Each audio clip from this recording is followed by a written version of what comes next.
Welcome to the Geekcentric podcast. Today, it's all about vengeance.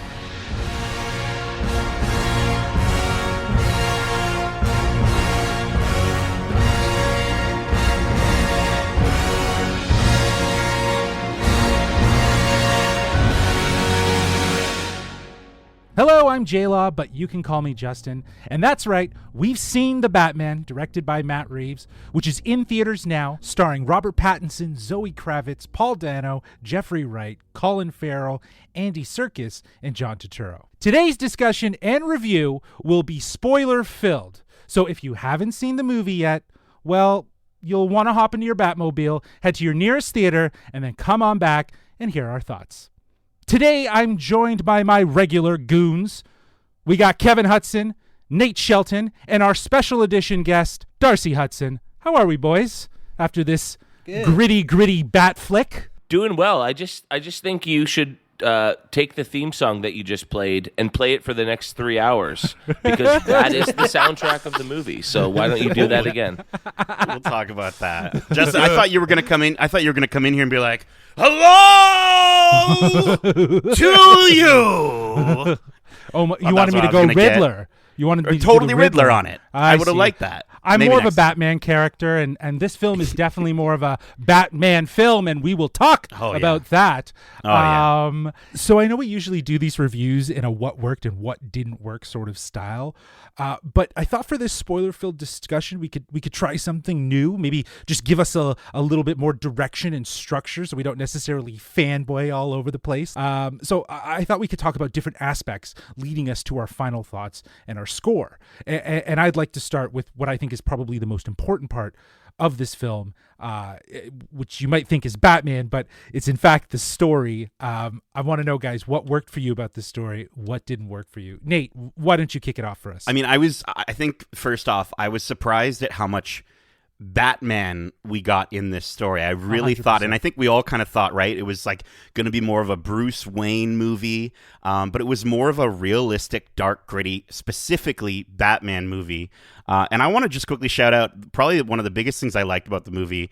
I know the movie feels definitely long, and we can talk about the pacing and whatnot, what have you, but I like the way that the origin story was blended into the movie. I thought they really helped us to understand so much about, his backstory, whether that be through his like longing looks at the mayor's son, or like the news recordings, or just the stuff that we got from the Riddler. Like, it was a cool way of covering that without having to show us again his origin story.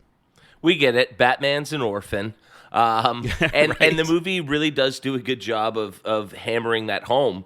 Honestly, the first hour of this movie is one of my favorite comic book based movies of all time. I loved what they did in that first hour. The third hour was so bad and unnecessary and just ruined everything that I'm at such a loss of words to say. Like, I am, because I loved and hated this movie all at the same time. And when you give me 2 hours and 47 minutes to do so, I do have a lot of time to, sort of bounce around emotions. Yeah, no, and I think it was Darcy or Kevin that were saying, basically Batman was a detective in a rubber suit the entire time. That's the whole movie. That's the best part. Yeah, exactly. It's imagine a police case where all of a sudden a whole bunch of cops are standing around, and in the real world, a dude in a rubber suit shows up and goes, "I think I can solve this." Of course, the cops are going to be like, "You're a weirdo, man." But he can solve it because he's brilliant and, gets to the bottom of things. Like, I loved the realism that they brought to this character. I've never seen that in a comic book movie done quite that way. Yeah, and I think with that, though, Batman was far more interesting than Bruce Wayne, in my opinion. We got more of him as a character in the cowl, and to the point of what you're saying, Kevin, it was normalized how he would just be in the room with other people. Do you know what I mean? Like, just talking. Yeah, and I liked that was...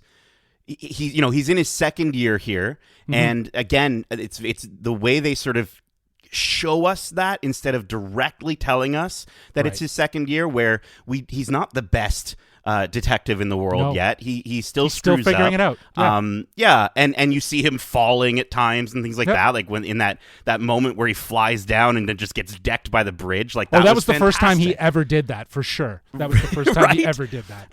And I think that, and also I wanted to shout out Matt Reeves' world building because, yes, he described this movie before we went into this. We talked, I think, in one of our This Week in Geek episodes, how he really wanted this to be a standalone film, and it still very much can be that. There's obviously something we'll talk about near the end of this podcast, but he does do a really good job of establishing this world, this Gotham, and these characters to a degree that I am interested in seeing them again. But I think the movie does still do a good enough job at staying its own movie. I don't know. Do you kind of get what I mean? 100%. Yeah, it's taking something we've seen for decades now, and it reinvented it and showed us this Batman in a new light. But Darce, I have to ask, you're the comic book guy. I know you're more Marvel than DC. Do you follow the DC comics at all? And if so, does this sort of portray the kind of Batman that they portray in the comics? Yes, so I do follow DC, but not so much the weekly ongoing stuff. It's more the big story runs that you hear about later and get compiled that I read. But everything I've read of Batman, because he is one of the DC characters I do find the most interesting because of that detective aspect, was really driven home in this movie. Again, it showcases the detective aspect. He's not just a guy fighting a supervillain. That's what I think was my favorite part of this movie, was that the villain didn't have any superpowers. It was just two guys using their minds to fight each other, and yes, a couple punches were thrown, but it was really just a game of chess on like a different level. So I loved that whole back and forth between the two and seeing Batman figure stuff out as he goes. I thought that was a really good idea. And also, going back to the point that it's so early on in his career and the way that this movie sets up what his family's legacy is going to be looked at as, I feel like that turning point at the end of the movie where he goes from being, again, the vengeance to the hero is also more, maybe we'll see, if there is another movie, we'll see more of that Bruce Wayne side coming out, making more of an appearance to make a difference on in the light as well as in the dark type thing. So I think that'd be really cool. Like that's what I feel like they're leading towards with this whole story. So I really enjoyed that aspect. Yeah, this is all about Batman vengeance and the transition from revenge to hero. And I think that's very much what Batman the Long Halloween kind of dealt with, right? Dealing with his own emotional baggage to get to the next step is to be the hero that he needs to be, not just being so rooted in vengeance. And, again, you pointed out, Darcy, the brilliance behind the duality with Batman and the Riddler. Both are brilliant men, both are vengeful, both are arrogant even at times. And I think that they duel each other so well. But I will say, this is where one of the elements felt already very familiar to The Dark Knight. And Kevin, you're absolutely right. He's adopting what Matt Reeves does masterfully in this movie, is take so many different inspirations, put it in a big pot, blend it all together to make his own impression and to remix it, to essentially remix it to tell his own, to do his own, as you were saying, Nate, world building and storytelling. I think that's the success of what he's done here with this movie, whether it continues or not, which it's going to continue. Obviously, we're going to get more. I will say, you brought up the aspect of the Riddler, and I will say, I kind of hoped that the riddles and the reveals had a little more oomph to them. I felt like the whole El Rata Alata thing really didn't work for me, where they kept being like, maybe it's a penguin, maybe it's a falcon, and it just felt a little bit odd given that, like, how quick the penguin was able to figure it out. And I get it. Listen, again, we talked about the aspect that this is a Batman. This is a Batman that is not perfect yet. He's not the best detective in the world. He's only 2 years in, and I don't have a took me in this moment. I just have a problem with, like, the way that he failed. Like, it just kind of took me out of it. It felt a little silly. It's a bunch of BS that his riddle led him to assume that it was the penguin, and then in talking to the penguin was the one that clarified the Spanish and led him to the falcon. Right. And it was like, really, that the Riddler is very brilliant and very careful with his clues if that was his end game.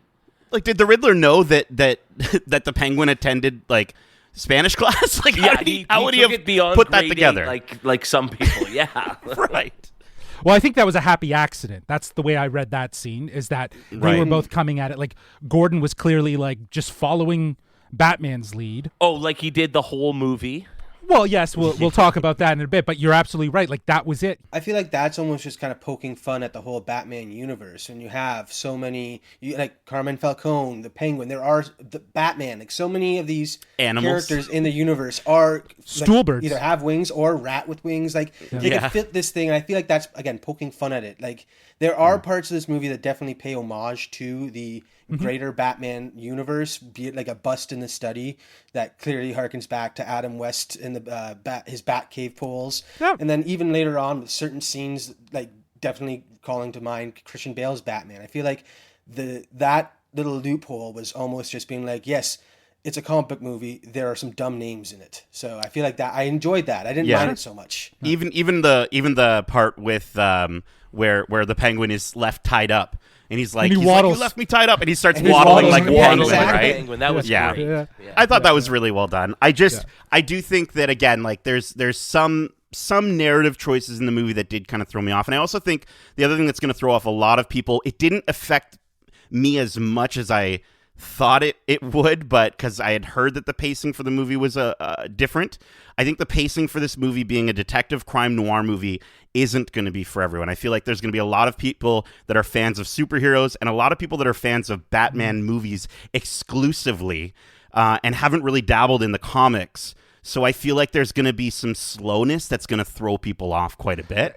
And it did for me a little bit. And again, I think, like Kevin sort of pointed out, this movie I don't necessarily think had to be 3 hours long, but I still enjoyed it. You know what I mean? Like I'm sort of fighting with myself back and forth on the pacing. But just to clarify, it's not that it was almost 3 hours long. It's that the third hour was unnecessary. As soon as Alfred is maimed in that big climactic moment, and then there's a whole hour after that, that's the point of the movie that is too long, that drags on too much, that doesn't pay off. It's not that it was too long, it's that there's nothing that really happens of significance in the third hour. That really bugged me. Well, let's talk about that payoff, because that is my biggest gripe. You know, you have this interrogation scene that plays out between Batman and the Riddler. You know, again, there's glass between them, so they're not hand-to-hand combating like we had in The Dark Knight. And the reveal here, very much like in The Dark Knight, is there's more to the plan. There's more that's going to come. And in The Dark Knight, that led to some serious ramifications. Here, it was nothing. Lackluster at best. Fell flat for me at that point. It was like the movie then was done an hour before, as Kevin was mentioning.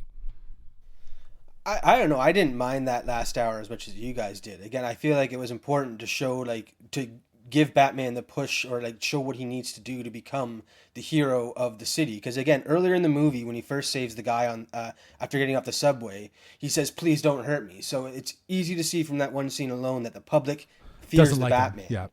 Yeah. They're afraid of him. They don't know what he is. He's just some crazy guy in a suit for all they know.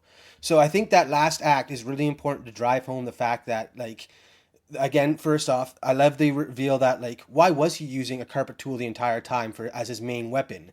And it was, there's something under the carpet. And then again, it goes further that Gotham is rotten to its roots. And that's why he wants to flood it, is to, like, to They're completely wash burying away everything under the rug. Sure. Everything really made sense if you look at the Riddler's aspect of, like, again, trying to really make a statement with everything he was doing. So I thought it was a really cool way of doing it. And again, with the kid being the first to reach out to Batman in that flood, again, it connects to that whole thing where kids see the hero, that they see the pure intentions when they're there. So, like, sure, everyone's afraid of him, but he's here to help me, so why not trust him? And I love that aspect. So again, that last hour was, in my books, not nearly as bad as you guys seem to make it out to be. Yeah, I think if he had failed in that moment, yes, it would have been shocking. But I do think that to your point, they need to show him becoming the hero in that last final moment. And if there was no one to save, he couldn't have done that if they're all crushed. Oh no, 100%.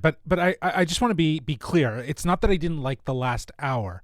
I just think that getting to this climactic part was a little, as Kevin said, lackluster. And for me, having the Riddler's goon say the words, I am vengeance, that's the moment Batman realizes that he really, his own ideologies bred and birthed the Riddler's ideologies. If anything, it empowered the Riddler. And that whole interrogation scene, reveals that as well. Like it's very much this sort of checkmate, this final piece, this final part of the game where you realize that, the Riddler would not be what he is without Batman. And I feel like that, again, is very similar to The Dark Knight, which again had another interrogation scene that did reveal the same sort of characteristics to Nolan's Joker, that he was emboldened by Batman's theatricality of being this caped crusader.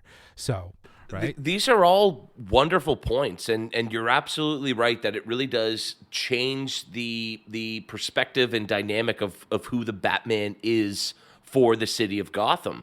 But I just wish that final scene, that final encounter meant something. Sure, the flood is coming, the water's rushing in. Sure, there are scary armed men in the rafters shooting at people. They don't shoot anybody. They didn't kill the target, the mayor. They didn't kill anybody. They didn't do anything. They were like a useless cause. So now it's just like, oh, okay, everybody's a bit soggy. Everybody needs some flood pants like Millhouse. But like it didn't accomplish anything. The Riddler's plan, this brilliant psychotic mastermind, his plan sucked and it didn't accomplish anything. Well, the only thing it did accomplish is it leaves Gotham in a bit of a ruined sort of state that it's now flooded, right? Like they didn't. I mean, really, it was already ruined. It was already corrupt and terrible. Now it's just a bit wetter. Well, it seems like it's flooded now. It'll be interesting to see how they deal with that next.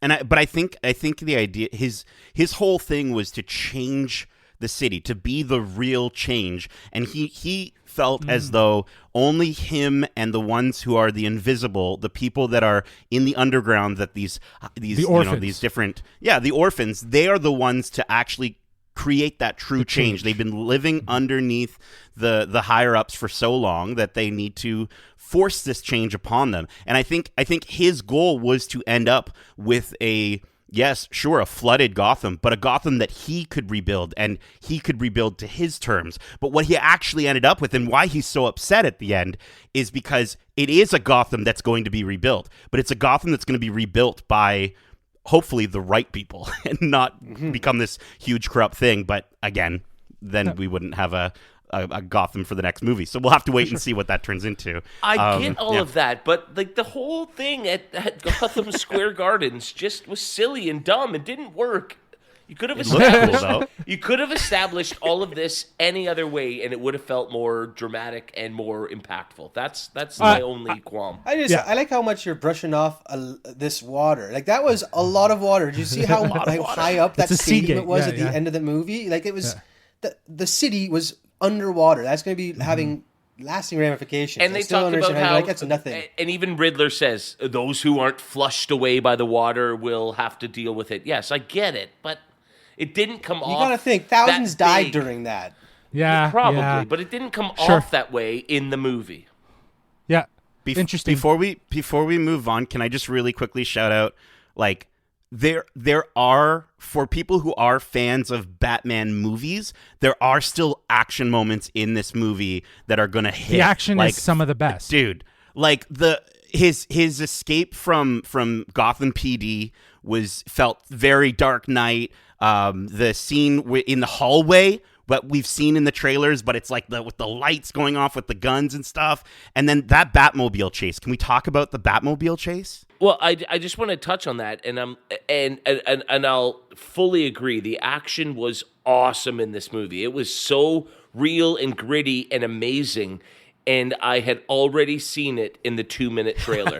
I'd seen every moment of action out of this 3-hour movie in that 2-minute trailer. Yeah. There was nothing saved for the movie. It is true, actually, and that actually is one of my didn't work. They did put a lot in the trailer. Like, even though we're doing a spoiler discussion here, I think that everything is in the trailer. If you're observant and you can see, it's all there, even to the point of like Wayne's family being involved in whatever is going on behind the scenes in the criminal side. That's all very obvious in the trailers. And yeah, like some of the action scenes, all of them, you're absolutely right, were 100% in the trailer and featured in the trailer. And that's not to take away from the action, because it is awesome. And even though we've seen it, when it happens, it's so awesome and so well delivered. The way cameras are used and music especially is used to build up those action scenes, you feel them. Like, I was pumped up every time he was in there kicking somebody's ass or doing something vengeful, if you will. It's just a shame that it was all spoiled by the trailer. For sure. But you're right. It was so rewarding to actually see the car chase scene actually play out. And yeah, Nate, like I loved just the roar of that oh my fucking gosh. Batmobile. Like you felt like you were in it. I just like how it false started the first time you see it. It's just like, there's a little bit of humor in this movie. It just didn't work right away. He clutched out a little. That's the only joke in the whole movie is the Batmobile failing. That was the only time they tried to make a joke. I did think that, like, it's in my mind, and again, how it's so difficult to not compare this to Dark Knight and Nolan, yeah.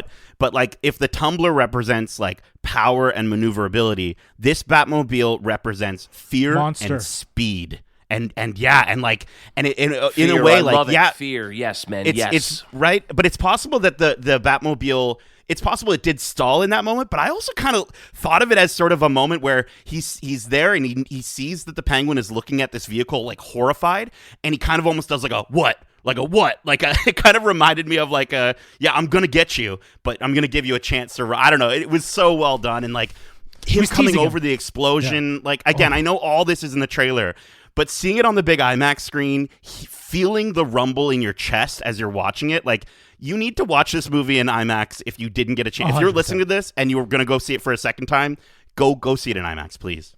I mean, it looked cool, and we're talking about realisticness and everything like that, but that was way too convenient for that one truck bed to slide in front of him to give him the ramp over it. I gotta say, everything else with this movie is very realistic, but that was just like, okay, that one was the one that took me out of it a bit. How does that line up for you, buddy? That's a bit superhero-y at that moment, right? Yeah, like, that's the only time where it's like, oh, okay. But that's where I go back to this feeling like a Batman movie rather than what this movie actually is. Yeah, I think it's a cool call out to acknowledge the false startup, because it kind of plays into his character. The car's not perfect yet. He's not perfect yet. Just saying. Yeah.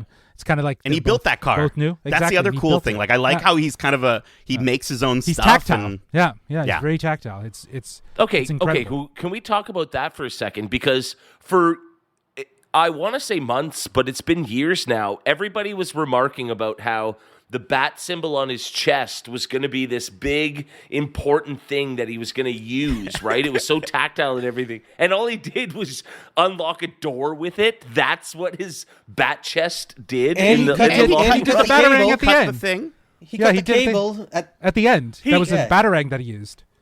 But from his chest. Yes. Yeah. Okay. He put them but together. Also, fine. You bring up another moment. Why not cut below yourself? Why cut above yourself? He didn't have to fall into the water. All he had to do was cut an inch below his hands, and he'd have been fine. Like, yeah, technically, yeah. But then we wouldn't have had that amazing slow motion moment where you're like, "Did he die? Did he not die?" And then he gets up and he's fine. 30 seconds later, it was really dramatic. Yeah, he fell so he could save the people in the water. Yeah. He needed to get down to ground level to really help people, yeah. And that was he had his the flare. heroic He was moment. ready to for go. Sure, for sure. Exactly. Yeah. For sure. Yeah, well, again, that look and that feel of that scene was intense. That red light, and I think with that, let's talk more about look and feel. You like that? That's my first fucking segue in an episode. No, it's great. I liked it. Justin, Anyways, I got to start off. I want to start off really quick, and just that title treatment was awesome. It tells you right at the front what this movie's about, who it's about. Batman. Yeah. It's just the Batman, like and your it was chest so cool. does right now. I'm wearing the shirt right now. You can't even see the. I did really enjoy the overall look for this movie. I thought Greg Fraser did a really cool job with, like, it's so dark, very little use of color outside of like reds and sunlight and fire. I love the look of this Gotham, how it literally does fall apart like right in front of your eyes. And then I think it had so many captivating and riveting images. A lot of them, to Kevin's point again, are in the trailer, so you might have already seen them. But seeing them on the IMAX screen again, I wanted so much of this movie as wallpaper on my computer. Like, there's such incredible shots. It was so incredible how, like, they just kept making everything look so big. I loved it. Right? Yeah. We're supposed to be in a grounded, real world, and then here's this Batman, and he takes up most of the screen as he's walking through a club or whatever. And it was so well filmed in that regard that you, like, felt the presence of this guy every time he was on camera. And you're going through a club, and, like, you could feel like you're in that club as the music's blaring in the background, and it's boom. The lights are boom. flashing. Then he's coming, like, you felt it. Like, that is one thing that this movie truly excelled at, was making you feel like you were a part of these scenes. 100%. And I think that the overall look of just Gotham itself, so reminiscent of all the past Gothams. You know, you see a bit of Chicago, you see a bit of New York, you see London, right? You see also LA aspects, because in Batman The Dark Knight Rises, it was shot more in LA, and they appropriated some of the bridges and stuff like that, so you see that carry over as well. He remixed all of these different styles of the architecture to create Gotham that we know and we're familiar with, and then in interiors of some of them, like Wayne's Tower that looks over Gotham, that has this gothic, very almost Tim Burton-esque. It was a nice callback. It was a nice callback, and it felt fresh because, you know, I was imagining Bruce Wayne's interior living to be very modern, like Nolan's, but here we got the opposite of that.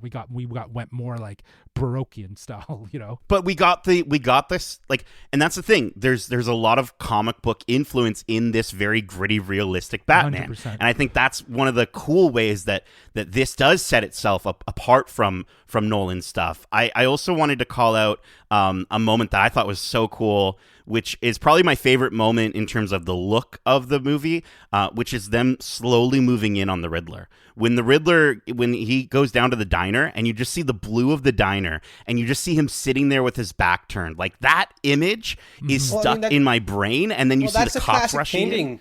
That's a classic painting of like a New York diner that they just reappropriated for this really haunting scene. Like, they're catching the bad guy, and he knows he's gonna get caught. Like, that moment was very, like you said, chilling to experience. It was also very like Dark Knight, allowing himself to get caught, right? In that sense. But like, you know, the look and feel is so reminiscent of Nolan's movies, but it goes darker, it goes grittier, it goes more in that sort of David Fincher, Seven, Zodiac aesthetic style of the sort of noir crime. That it does feel plausible because we've already been introduced to a very grounded world of Gotham. Well, and you know what's neat, Nate? The scene you're talking about specifically is based on a painting. That's the painting. It's called Nighthawks, which is so apropos by Edward Hopper. And I just wish it wasn't in the friggin' trailers like every other important moment of this movie. I know, but you know what wasn't in the trailers was, I don't think this came across when I watched the trailers, but it really came across watching the movie, is the way that the camera moves as well. I thought with a lot of the slow, creepy panning in shots where, you know, they really emphasize the emotions of fear and terror that are so important to you know, it's such an important aspect to the character of Batman. But this Batman in particular, because he says, like, he can't be seen everywhere, he can't be everywhere at once, so he has to become the shadows. And I thought, like, that idea has been in Batman before, but this is the first time that I've ever seen it fully realized. And I think a lot of that comes through with the way this movie is captured at the same time. So I thought that was really cool, that I was like, wow, the way the camera is moving and the way the movie is like lit and we sort of set the where the camera is set up really helps to emphasize that aspect of he is darkness, he's shadows, he's fear. Like, that's so cool. And so if only they had played that out in the last act of the movie. They didn't even capitalize on that whole idea that they established. Right. Like, he didn't come from the shadows. He didn't do anything. Everybody was just coming in to save everybody at the right time. Like, it didn't capitalize on what was so brilliant about the start of that movie.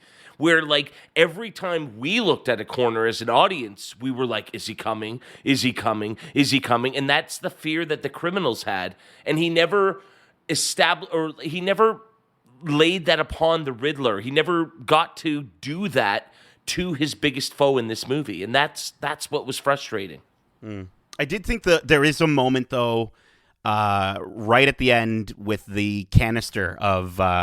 it's like the what is that called? A fire canister. What is it called? An extinguisher? It looked like it was like a extinguisher coolant or whatever, yeah. Yeah, the fire extinguisher or the coolant, whatever it was. He blew it up and there's smoke coming through and straight up horror movie vibes at that point. Right? Where the goons are slowly walking towards it and you even hear like the strings, like the sharp strings, and he swoops out, and I was like, that's awesome. Like, that did sort of bring that forward a little bit. But I get it, Kevin. They didn't necessarily utilize a lot of that opening monologue to the same degree throughout the entirety of the film. The one thing I like about it, going back to the look and feel and the camera work, the intimacy of the shots. Like, there's such a perspective that fits both the detective and the serial killer. Things that are in focus for the detective, things that are out of focus for a serial killer. So it's almost as if the camera is also a detective and a serial killer. I think it's absolutely fascinating how the camera work was done throughout telling both stories of the villain and the hero. I mean, if we're going to be talking about camera work and stuff like that, or just how they decide to put a certain scene together, is just the culmination of that car chase scene where he was walking towards the car. Him slowly peering down was probably the worst choice they could have made. I feel like it would have been a lot better if we got, Colin Farrell, the Penguin. For audio listeners, Justin's literally like coming down the screen. Into frame, basically. I laughed at that point. Point. They could have cut that scene right. It seemed odd. Yeah. In a movie where we're getting a Batman that doesn't have catchy quips and doesn't say anything, that did feel silly because there was no payoff to it, right? Just his feet walking up should have been enough to scare the shit out of the Penguin. But then him before looking he blacks down out from the car crash, but like him looking down and not having something to say, because that's not what our Batman in this movie does. It did feel really silly. It felt memeable. That's the big thing. There's going to be gifs of that are going to be memed on the internet all over the place. Is this the new Homer disappearing into the bush? Yes. Absolutely.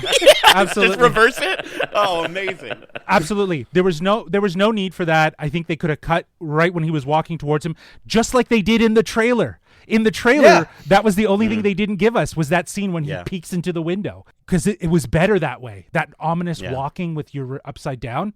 It was fantastic. That could have just been... Yeah, you know whose boots they are? I'm afraid of it already. Like, exactly. I'm scared shitless. And then he pokes his head and you're like, oh yeah, but you're wearing that silly rubber costume. You look like an idiot, man. Yeah, it does strip some fear away. 100%. And I also think that Oz looked like he was really, really scared as he watched Batman walk towards him. And speaking of Oz, let's move into characters, because I gotta say, the scenes with Colin Farrell as Oswald Cobblepot they were just scene stealers. He was so outstanding. It was definitely one of the highlights for me. This did not look like Colin Farrell. I could watch this movie 5 times and still not believe you. If I didn't know who portrayed him, I would not believe you that was Colin Farrell. That was unbelievable. Unrecognizable. It was incredible. I really appreciated that scene when they ended up bringing him back and they were actually talking to him more, and how in that moment he emoted so many different ranges, all in that makeup attire. Like, it was just it was unbelievable. It was so good. Huge shout out to Mike Marino, who did the makeup for the Penguin for Colin Farrell, and I think it's such a good team up here because man, like I freaking loved this version of the Penguin, and he's so believable. He's a mob boss, and there isn't anything fantastical about him. But at the same time, you can't take your eyes off him. Not because you're distracted by the makeup, just because he's so crazy looking. Like, he's so freaky looking. His eyes are there. You can sort of still see, his eyes. You can see Colin Farrell's eyes in him, but like, he's just. Have you heard the story that he went to Starbucks dressed up in full attire? Really? Like full penguin attire when they were shooting, and people just kept staring awesome. at him. I think that's funny that he even had some fun with it, taking that character into the real world, if you will. But other characters that were standout. Let's talk about Robert Pattinson here as our caped crusader. I think he had a task here to definitely stay behind the mask and, again, making Batman more interesting. And Bruce Wayne was kind of like with glares and like soft whispers and sort of down. But I think that's what worked. I think a lot of people were hesitant and afraid that Robert Pattinson couldn't be the Batman, but they were thinking about him being Bruce Wayne. Fortunately, we don't get any Bruce Wayne in this movie, and he was perfect in being that brooding, secretive, under-the-mask Batman that this movie focused on. And so that worked wonderfully. If they ever shift focus and need this playboy, very out there, eccentric Batman, I don't know if he'll pull it off, but the story they're telling here, it didn't require that, and it worked perfectly. He was great under the mask. I was perfectly fine with it. And it was cool how he doesn't really have too much dialogue in the movie. Like, it doesn't feel like he does, and yet you see so much from his eyes and the way he moves, and it's just really.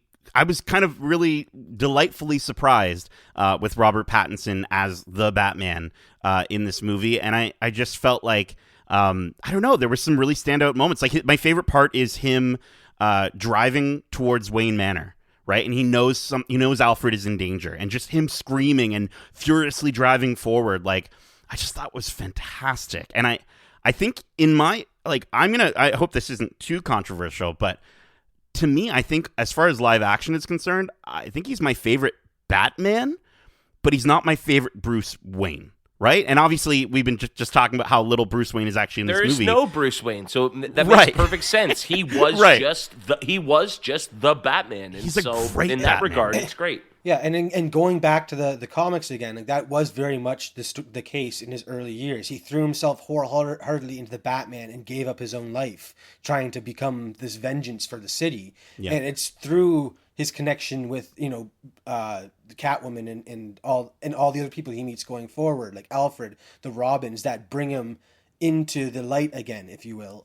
So I thought it was a really cool way of, again, telling this early Batman story where Robert Pattinson was full into the Batman character. And I think one of my favorite scenes of him was his first introduction to the first crime scene, when he's slowly walking around, taking everything in for the first time. And like, you see him walk over and see the blood spatter. And of course the camera person's like, oh, what do you see over there?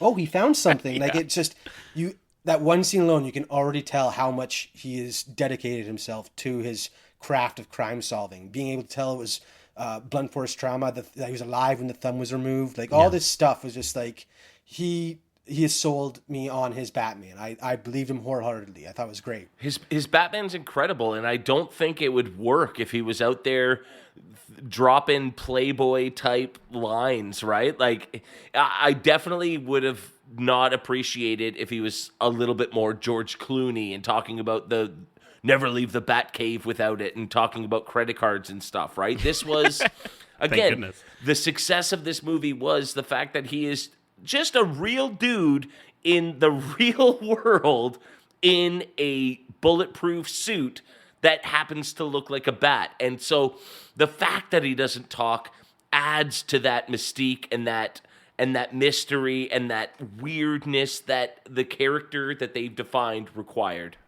But speaking of George Clooney, if you were worried you weren't going to get to see Robert Pattinson's nipples in this movie, rest assured we did get some great nipple action. We got some bat nips. It was nice and tight. Some bat nips. Yeah, I would say I you know what? I think you're absolutely right, Kevin. I think it would be weird to introduce the Playboy Bruce Wayne this early. I think that what this stays focused on is this year 2 of being Batman for Bruce Wayne. That's not to say that I think in later movies, as he tries to maybe move away from the vengeance and become more of in the light, that we will see that. Because remember, even in Nolan's world, Bruce Wayne was a fake persona to the Batman. It was what he did so that he did seem like, you know, he was in high society and he was important. It was a facade, right? So I think that could show itself here in future stories. But I like that this film is centered on Batman, because in other ones it's always about Bruce Wayne and Batman. The Riddler says it. This is the real you, right? But eventually, I mean, I love that they kind of lay the groundwork, and that Alfred even says, you have to keep up appearances, man. Your money and your financing to do this thing has to come from somewhere. And so I think eventually he'll have to find that balance between his mission and funding it by being Bruce Wayne, by being a bit more charismatic, doing shareholders meetings and that sort of thing. Exactly. He has to get involved. But I love right? that his focus is no. I live for the night. I'm in the night. I am the night. Like, that's his focus, and that's what he's going for. Yeah, I feel like if going forward, if we do get any more Bruce Wayne from Robert Pattinson, it won't be a Playboy style Bruce Wayne. He'll stick with the more recluse and go more genius recluse who stays in his tower designing new products for Wayne. But still giving back, and still giving, seen, exactly, and still seen in a very philanthropic way of giving back to Gotham and helping to improve the city with his wealth and stuff like that, and being seen that way. I think that is a more honest way to tell Bruce Wayne's story. I hope we get more Catwoman as well. I thought Zoe Kravitz. This is the best Catwoman I think as well that we've ever gotten. Both I think for Selena Kyle and for Catwoman. Would like a word. No, I'm good, thanks. I think Zoe Kravitz, the version of Catwoman we get here holds her own, and she's not just in it for Batman.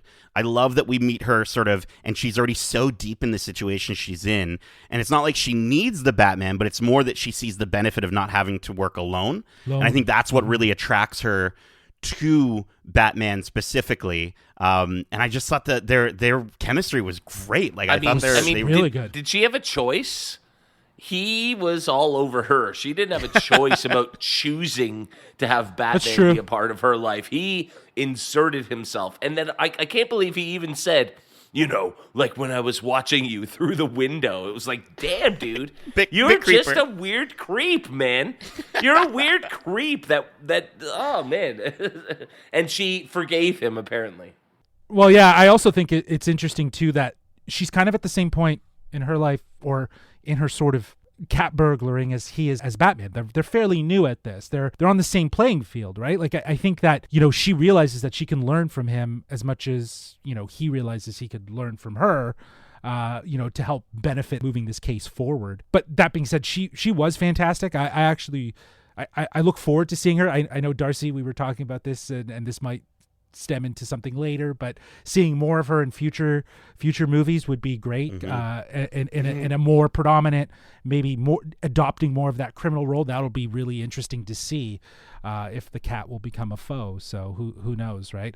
But again, going through the cast, let's talk about Paul Dano. I think he was intense, and he had such a wide range, but there were a couple moments that I thought were a little more comical. I didn't get that at all. Like, I didn't laugh. Yeah, right off the beginning, the heavy breathing over like Ave Maria, his introduction, seeing him shrouded in darkness, and then thinking back to that, like, once you start to really recognize and understand who the character is, his motivations, he's invisible the first time we see him. He's invisible, and I love that. And again, that plays into the sort of the cinematography and just choosing to have him be in the shadows like Batman. There's so much parody.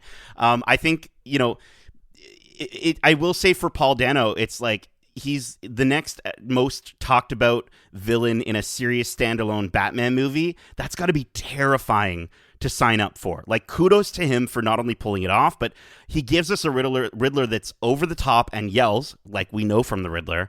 But he's got his own identity. He's deranged, he's sharp, and he's focused the entire time, and I really, really dug that. He's in control. He's in control. Yeah. Yeah, this was no Jim Carrey, riddle me this, Batman, and all that, Yeah. Adam West sort of thing. This was Serial a killer, guy Riddler.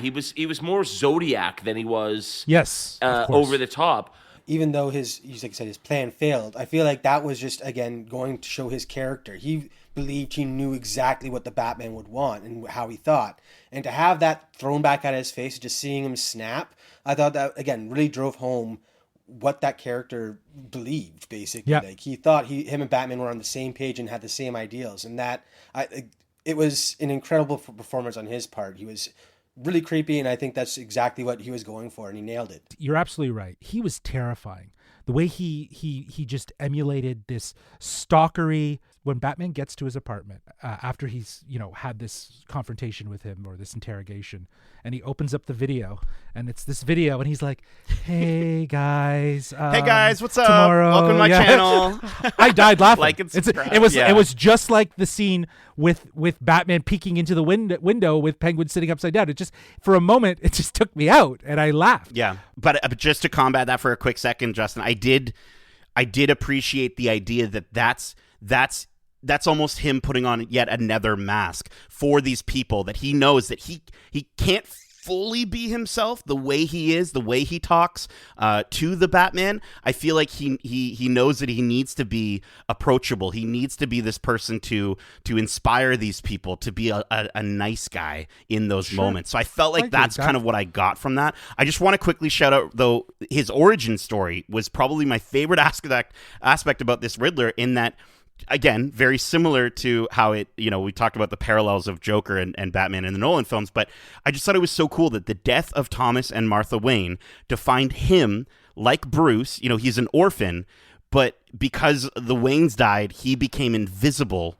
along with all the other kids at the orphanage. Broken promises, yeah. That was Yeah. right. That was so cool. The fact that they were able to give that parody, but at the same time, right, and show how it affects Bruce and him in similar ways, but they go in completely opposite directions with them, and it's just well done. But, so well done. It was great in that regard to have that connection to Batman. But even just speaking about his online persona that you mentioned, Justin, that was really maybe one of the biggest commentaries on where we are in today's society, in that somebody with 500 followers could have that kind of an influence. Yeah, exactly. And he was, as you said, Nate, putting on that different persona. That was his online chumming up with his fellow people sort of persona, and all of that, those layers, that makes him even scarier and more threatening and more dangerous. Yeah, I enjoyed the parallels that the two characters had from their origin stories are tied to each other, and I think it was such a great call out to acknowledge that, in that interrogation scene, we really do see the unraveling of how Batman feels like he is not just the death of his parents, but he himself is responsible for the Riddler being as we crazy did this as together. he is. Yeah, Exactly. Yeah, Exactly. Yeah. Now, the one problem I had with the Riddler was the fact, that aspect of his backstory being so connected to the Waynes and the orphan history. Just because one of the all-time Batman villains is Hush, who has almost identical backstory to Bruce Wayne. So I feel like if we ever get that story in this universe, which I feel like this universe would be the one to tell that story, it'll almost feel like it's a rehashing. And I feel like it'll be rehashing, and it'll feel like the same old thing that we just got with the Riddler. So that's my one concern with that story. I still really like how it fit into this movie, but again, going forward, it gives me concerns, because I really want to see Hush live action, because he is, in my opinion, Batman's greatest adversary. So For sure. that's For just sure. yeah. Well, we also have some supporting characters. We mentioned Jeffrey Wright as Jim Gordon. We mentioned Falcone, played by John Turturro, and we also got Andy Serkis's Alfred Pennyworth. So, guys, any standouts from these guys? I thought Andy Serkis was okay. I liked how he was fine. Kind of, he was serviceable. Everybody in this movie was serviceable, but talk about wasting Jeffrey Wright, John Turturro, and Andy Serkis. These characters were there. I saw them. they did things, but did I really care? Did their actions and motivations and the things they said and did did they resonate? I don't think so. Well, Falcone apparently was the murderer Falcone, of his parents. The greatest crime boss ever, the murderer of his parents, and I'm like, okay, whatever. No, didn't it fall flat? I mean, to me, it was kind of, I do agree that we didn't get enough of those characters. Like we already said earlier, Gordon was basically just Batman's yes man. He just kept saying everything that Batman was thinking or re-asking the question to Batman. He was just, that's all he served in this movie. He did a great job in that role. It just seemed like kind of lackluster in that regard. Same with Falcone. That my favorite part about that whole story about how he was behind the murder was the fact that even Alfred said that it could have just been someone else, could have been someone random, which is the true story. It was just some guy in a mugging gone wrong. So I know. They always in the movies they always want to stray away from that, don't they? They always want to find somebody responsible instead of it just being the nature of Gotham and the crime that killed his parents. Mm-hmm. Yeah, because I like that the fact that you don't know who the killer is in Batman's story is a lot like the Spider-Man aspect, where it's that's why he doesn't like any crimes, because any crime can lead to something like this happening. So I do, again, outside of tying Falcone to that, there was a waste of the character, like you said. He was just there to be he's the bad guy at the end. After all, it kind of felt weird. To me, I kind of wanted more of all three of them because I really did enjoy so much of their performances. I thought I loved how Gordon he has such a kinship with Batman. It's like they're good buddies by this point, and everyone in the world sees Batman as a freak, and even Alfred sort of sees him as this a saboteur of the Wayne legacy. But Jim is the one and only person who, at least for the majority of the movie, sees him as a hero. And I really hope we get to learn more about that in the HBO series. I think would be really cool if we sort of learn a little bit more about that origin, even if Pattinson's not necessarily a big part of it, but just in terms of hopefully Batman still is. With Turturro, I've never seen Turturro in something so well done before. He's usually in more goofy kind of roles. You haven't seen Turturro. Oh, is that the case then? Okay. I mean, he's a great Coen Brothers sort of legacy. He's Oh, Brother, Where Art Thou? Wasn't he in that? He's terrific. Such a good movie. Okay. Yeah. Okay. So I just had to watch more movies from him, but he was I love how they sort of confirmed Falcone killed Selina's mother without ever straight up telling us that it was him, but because he strangled Annika, right, and then he tries to strangle Selina, and that in itself is enough to tell you, the audience, he also killed Selina's mom by strangling her. Sure. And I just thought that was really well done. And the fact that they showed that through the character's actions and not through exposition was really cool. And then for Alfred, he was less of a traditional Alfred. You could sense there was tension between him and Bruce.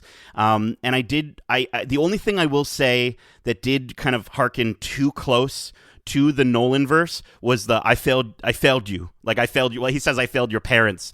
But it felt very Michael Caine, I'm sorry, I failed you, Mr. Wayne moment. And that was the only thing that sort of took me out. Maybe it was purposeful. I don't know. I do appreciate that, normally we're accustomed to Alfred just being the father figure and Bruce accepting that. And here we had to see that established. That was maybe the best origin part of this whole story, was seeing that relationship formed. And I would love to see it go further, where now Alfred's just okay, what do you need? What are you doing? Where are we at? What are we doing? I get what you're doing. You get that I'm, I love that, I was so frustrated at how awful Bruce was to him for so much of the movie. And then it took almost losing him to be no, you are my everything. You're the only real world person aspect that I have. I did love that connecting moment. That's why I think that almost needed to be the climax. The scene was really touching. I will admit, I think Andy Serkis did really good job, with his emoting and holding the hand out, and I still enjoyed it. I just felt if there was ever a time where I was like thinking about The Dark Knight, it was that moment. I mean, again, that's part of Alfred's character is that he is Bruce Wayne's father figure. He raised him since that point on his own. So, like, I understand why that is in both movies because it's part of his character. And I thought, again, nothing to take away from their performances. All three of them were great. It's just I feel like their characters were underutilized given what we have had, or what I am familiar with in the storylines. Yeah, absolutely. And I think for a 3-hour movie, it's crazy that we didn't get enough of them. So let's talk about Michael Giacchino's score for this movie, and also the Nirvana song that has played quite frequently through the trailers and in this movie. What do you guys think? I do dig the Batman theme. I was humming it as I left. That Batman theme was great the first time. And then after 3 hours of hearing the same theme, I thought they could be a bit more original. Sarah and I put on the Batman theme on Spotify as we drove to the theater, a 35-minute drive, and it was just the same 4 notes, ba, ba, ba, ba, like over and over again.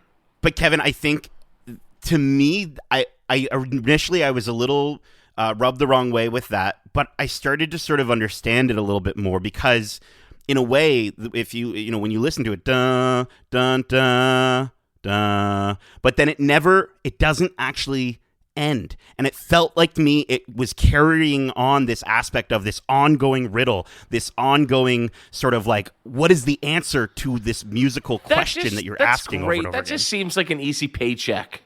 Right? Like, just slap 4 notes down on the page and have everyone play it for 3 hours. I thought it was. I get what you're saying, though, Nate. I get what you're saying. Yeah. What you described, though, is exactly what Hans Zimmer did for Batman Begins. He didn't create a score that had a heroic theme to it. He created a more ambiguous score because Batman was in the beginning stages. So I think that what you're describing totally makes sense for how the theme for this Batman was approached. Well, I just like the fact that how much like they just took that one Nirvana song and pulled so much out of it to fit all these moments in the movie. I thought that was really cool. Like despite it being the score was just those notes came from that Nirvana song that clearly had like just the feel of that song fits the tone of the movie so well. And I thought that was a really, really cool way of, again, drawing it out and really fitting it to every big moment in this movie. I thought it was a really, really cool way to do that. But I think to Kevin's point, though, overall,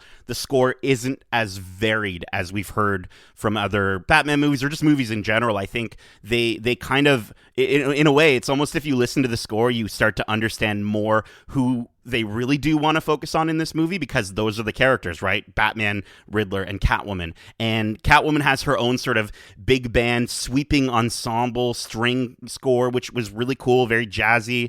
And then the Riddler's theme is just a minor version of Ave Maria, which is so cool because that's where they first introduce you to him. You hear that first. We hear it in the funeral scene. But then every other time we see him, they're playing this minor chord version of that song. And I was like, that's really smart and fun. And especially if you're, really into music, like it's fun to hear that and to sort of say, you know what, you don't have to think too much about this. It's just going to be, they're going to kind of circle back to these over and over again. But again, because there is so few of these themes, they reuse them a lot in this 3-hour movie. So I completely get that as well. Yeah, I mean, it's simplistic, and that's kind of the whole point.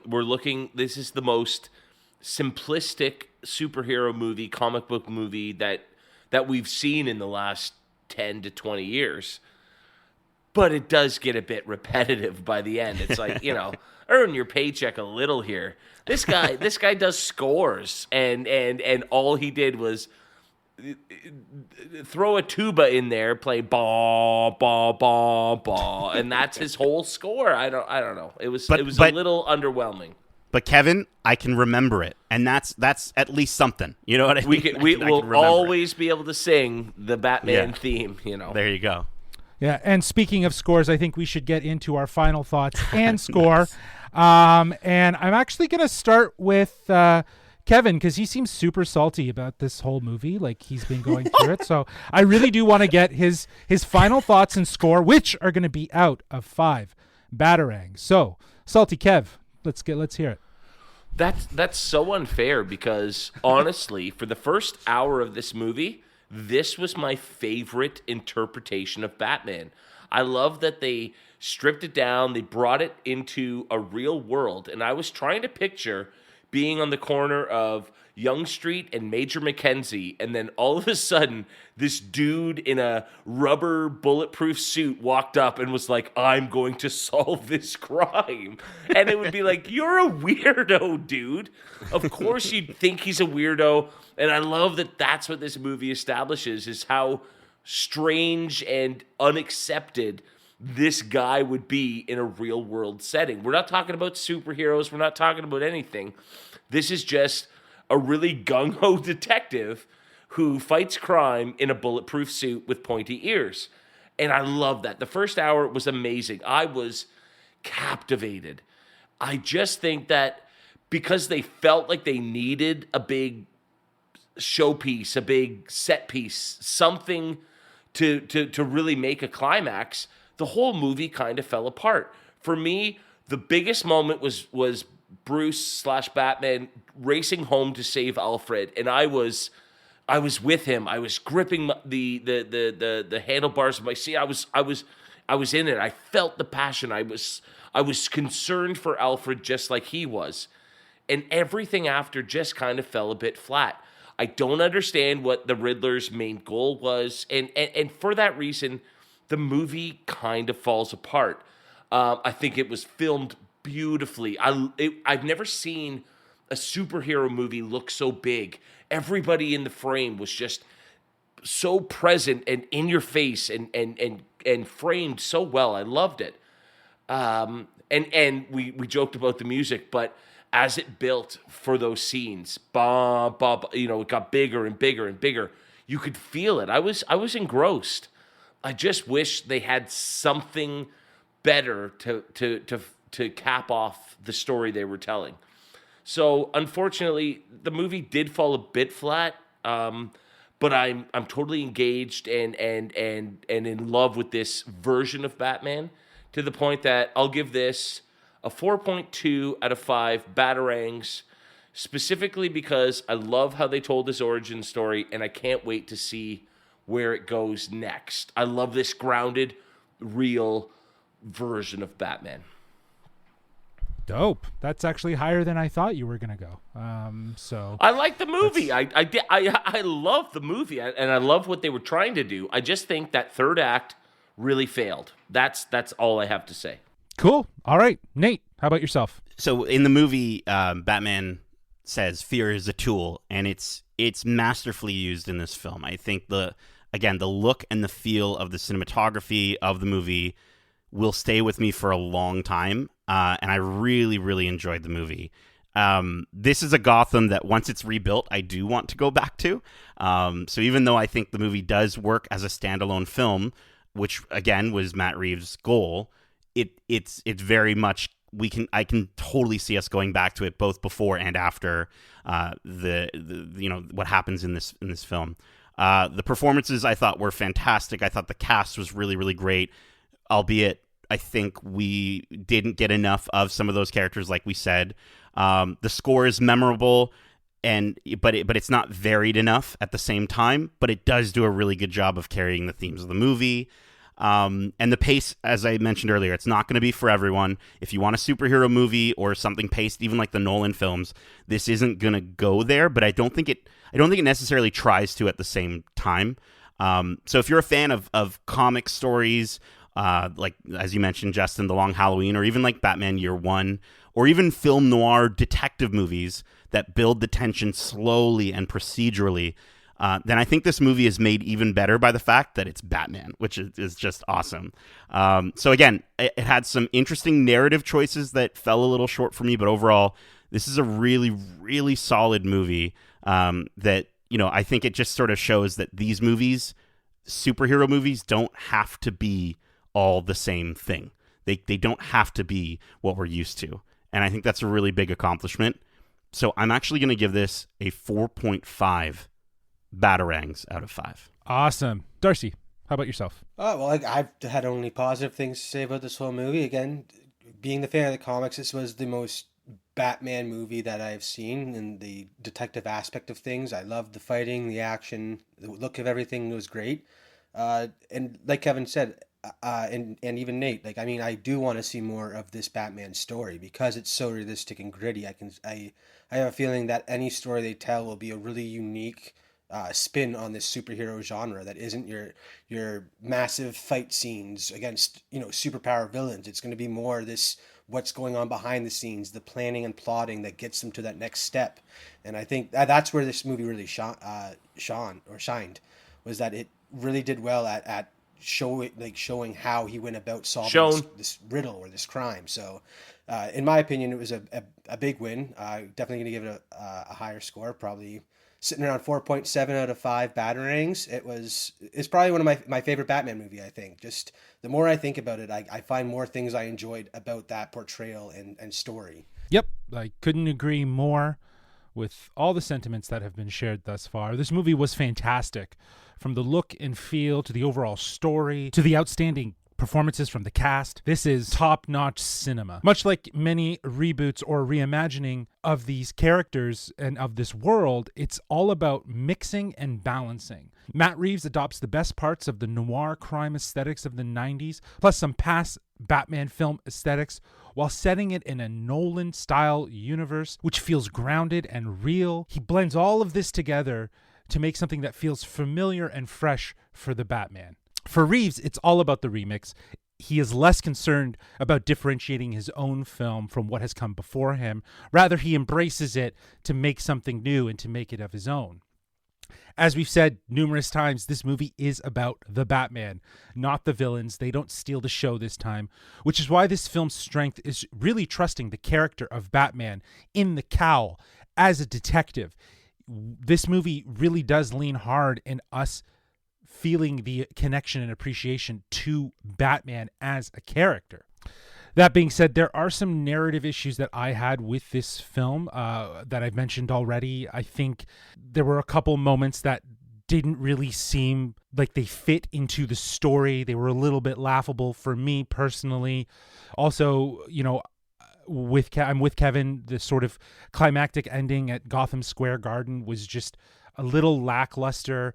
But again, those negatives are smaller in comparison to all the positives that this movie has going for it. You know, again, it's going to be a constant debate. Is this the best Batman movie? Is this, you know, better than the Nolan verse? There's some people that'll say yes. There's some people that'll say no. For myself personally, I do think that this is the best Batman movie, as it does focus really hard on Batman, and it feels like a continuation of the Nolan verse Batman, which I think is what audiences really, really wanted more than anything, is to see more of this grounded world. And Matt Reeves delivers with this epic piece of cinema. This is a grand entry into a new world of the Batman and Gotham. Again, it feels like that continuation of the Nolan world, but with better action, more detective work, more rain, less of a bat voice, and way more Batman with a vengeance. So I'm giving this film a 4.5 out of 5 batarangs. All right, so that's our final score and thoughts, but we are not done talking about this movie because it's all about the future. What is next? What is going to happen next? So with that, let's talk about that big scene that happened. It was towards the end of the movie in Arkham Asylum. The Riddler is feeling remorse and frustration that his plan didn't work out. And then we hear a voice, and lo and behold, rumors are true, Barry Keoghan is playing the Joker. Yeah. Guys, this was huge. This is big. Another Joker in another Batman universe. What did you guys think? What did you guys think of this scene? Off the get-go, he is going to probably be the creepiest live-action portrayal of the Joker. He seems like from what we saw through that one little slit, he looks heavily facially scarred. Not like he painted his face white. Like, it's scar tissue that has turned his face so white. And like, it looked like half his teeth are exposed, almost very Two-Face style. That's what I thought too. I was like, is that Two-Face? Yeah. The clown and then the laughing, though, definitely leans to the Joker. Yeah. I hope we get to see more of that, because I feel like seeing a really deranged Joker like that against our Batman would probably be a really cool story, because there is no method to that. The Joker's madness. The Batman would be like grasping at straws, trying to figure out how to stop him. And I'd love to see that in this universe. Yeah, Barry Keoghan can play creepy. Like he can play sort of that standing at the end of a hallway looking at you, and you just feel him looking into your soul.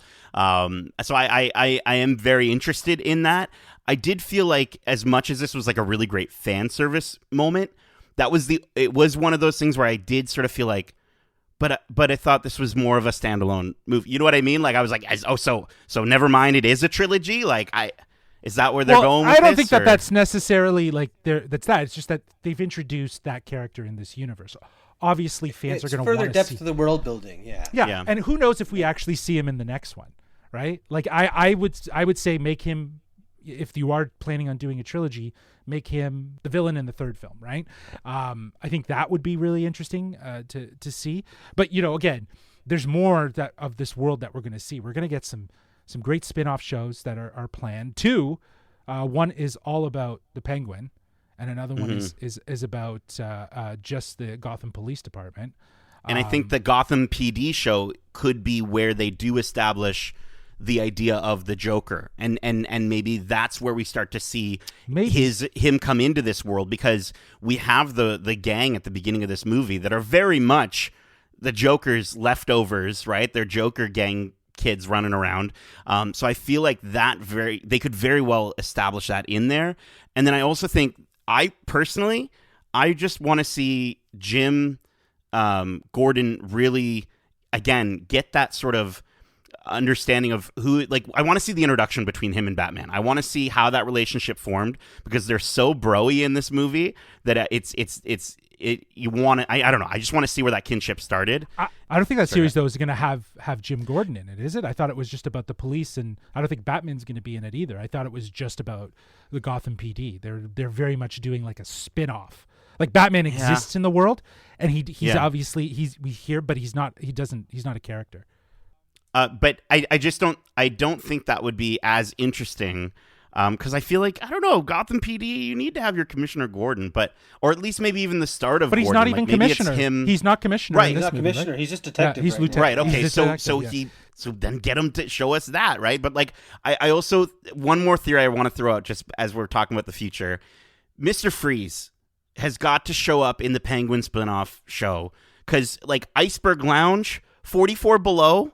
Like, come on. I get that penguins live in ice, but like, that's got to be a Mr. Freeze thing, right? No, he's, in the comics, he has the Iceberg Casino. Iceberg has always been associated to Penguin. Okay. Like, that's just his thing. And also, like, I think you're right, though. I think his character, I would love to see Mr. Freeze show up there as an introduction. And even if they decided to just keep him in there and then somehow found his way into the movie, I don't know how crossovery all this stuff is going to go. Like, again, we're living in a world where Marvel and Disney are doing their stuff in theater and on streaming, and we've just gotten our first taste of that with the Peacemaker. It's going to be interesting to see, though, how DC does try to layer these elements, because I like the idea of maybe, you know, they hint at the Joker, and then maybe there's, at the end of that series or that season of that series, we get the reveal of Barry Keoghan as the Joker. I like that idea. Like just a small payoff. It doesn't need to be so involved that the story's about 100%. him. Yeah. Right? And I think the same thing, though, about Jim Gordon. I think that, you know, we know where he's going to end up, very much like many of the characters that we've already been introduced to in this iteration. But I do hope that this Gotham PD show is much different from that the other Gotham show, because there was that WB style sort of Gotham show. Benjamin McKenzie, I think, was Gordon, and I feel like, again, that was like a teen heartthrob sort of show. The shitty version of the show, yeah. Yeah, there you go. Yeah. I don't understand why you would delay introducing the Joker. He's been there. We've seen him. Now we want him.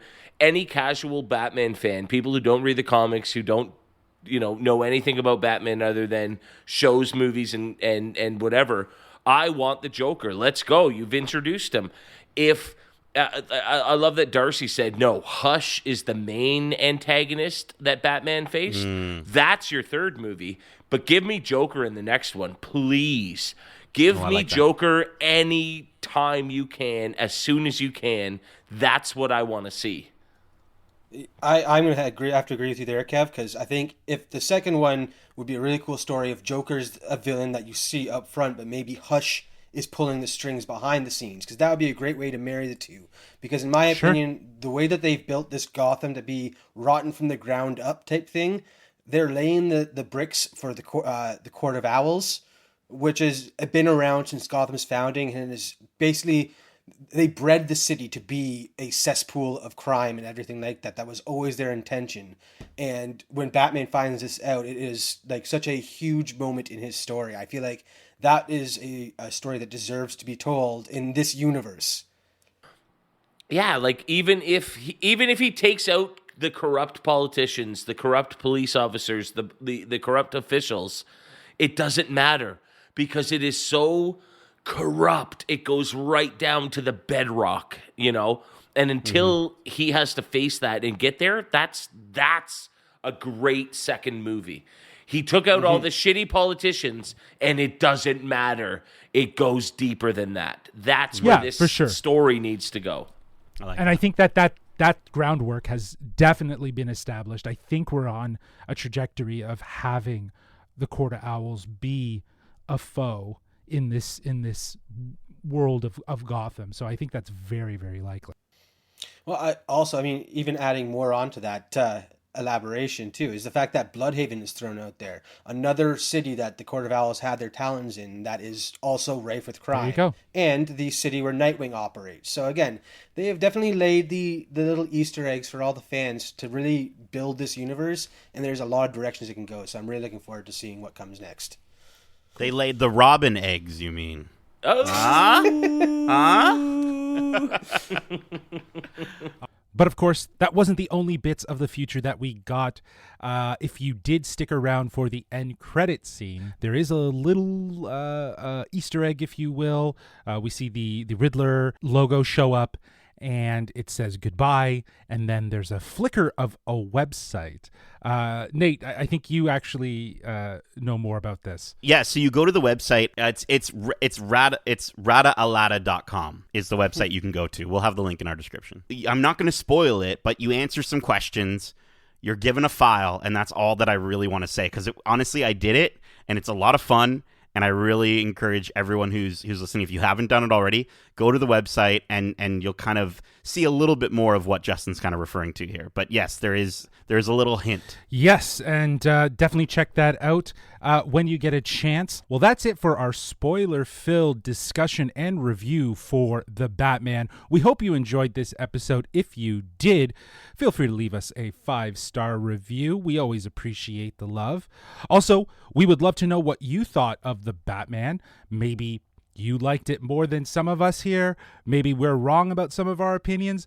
Feel free to reach out to us at wearegeekcentric@gmail.com. That's wearegeekcentric@gmail.com. Or if you want to be a little bit more like the Riddler, you can tweet at us at wearegeekcentric or hit us up on Instagram at wearegeekcentric. Keep in mind, we have a ton of episodes covering a variety of different content from movies and TV shows out now. We have our spoiler-free review for Fresh, which is actually on Disney Plus now for you to enjoy. But if you're hesitant and not sure what to expect, you should definitely listen to our spoiler-free episode where we share our thoughts and let you know if it's worth checking out. Also, this past week, we did our This Week in Geek, where Kevin shared some bombshell news with us. And also, this past week, Nate hosted a recap episode for Pokemon Day with Canadian actor Monroe Chambers and Pokemon fanatic content creator Mitch George. So you can check those out. But of course, we always have new episodes coming out on the regular. So be sure to subscribe so you know when our latest episodes drop.